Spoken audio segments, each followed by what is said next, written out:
The book of Colossians, chapter 3.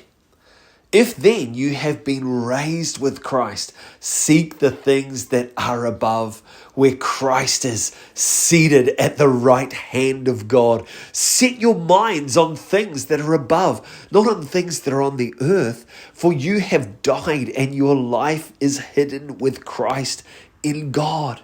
When Christ, who is your life, appears, then you also will appear with him in glory.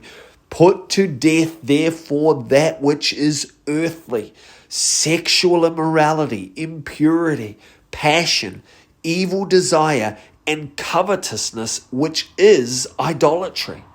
On account of these, the wrath of God is coming.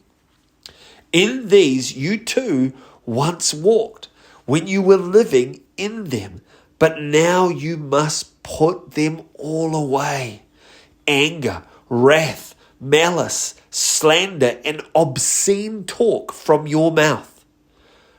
Do not lie to one another, seeing that you have put off the old self with its practices and have put on the new self, which is being renewed in knowledge after the image of its creator. Here there is not Greek and Jew, and circumcised and uncircumcised, barbarian, Scythian, slave, free, but Christ is all and in all. Put on then, as God's chosen ones, holy and beloved, compassionate hearts, kindness, humility, meekness, and patience, bearing with one another.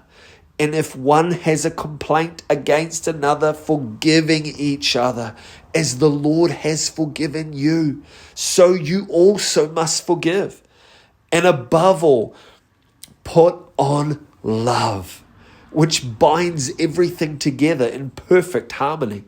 And let the peace of Christ rule in your hearts, to which indeed you were called in one body, and be thankful. Let the word of Christ dwell in you richly, teaching and admonishing one another in all wisdom, singing psalms and hymns and spiritual songs with thankfulness in your hearts to God.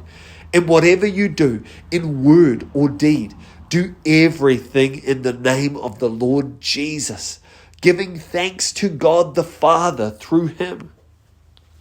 Wives, submit to your husbands as is fitting in the Lord. Husbands, love your wives and do not be harsh with them. Children, obey your parents in everything, for this pleases the Lord. Fathers, do not provoke your children, lest they become discouraged. Bondservants, obey in everything those who are your earthly masters, not by a way of eye service as people pleasers, but with sincerity of heart, fearing the Lord. Whatever you do, work heartily as for the Lord and not for men, knowing that from the Lord you will receive the inheritance as your reward. You are serving the Lord Christ. For the wrongdoer will be paid back for the wrong he has done, and there is no partiality.